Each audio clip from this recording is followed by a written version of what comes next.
আমি হ্যাংলা চলে এসেছি একটা দারুণ লোভনীয় রেসিপি নিয়ে, পনির কোরমা। তাহলে চলো রেসিপিটা ঝটপট দেখে নিই। প্রথমে পেঁয়াজ আর টমেটো কাট করে নেব। এবার কাজু, পোস্ত, চারমগজ আর নারকেল কোড়ানো মিক্সিং জারে ট্রান্সফার করে পেস্ট করে নিতে হবে। এরপর প্যানে তেল গরম করে তেজপাতা আর এলাচের ফোড়ন দেব, আর দেব কাট করে রাখা পেঁয়াজ। একটু লাল হলে টমেটোটা দিয়ে ভেজে নিতে হবে। দেব আদা, রসুন, লঙ্কা পেস্টটা দিয়ে কিছুক্ষণ নাড়িয়ে নেব।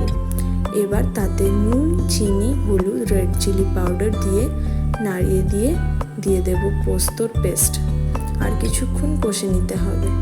দিয়ে পরিমাণ মতো জল দিয়ে ফুটে আসলে দিয়ে দেব পনির। এরপর গ্রেভি ঘন হয়ে আসলে দিয়ে দেব গরম মশলা আর কাসুরি মেথি। তাহলেই রেডি আমাদের পনির কোরমা। তাহলে আর দেরি কিসের, ঝটপট বানিয়ে ফেলো আজই। আর কমেন্ট করে জানাতে ভুলবে না কিন্তু।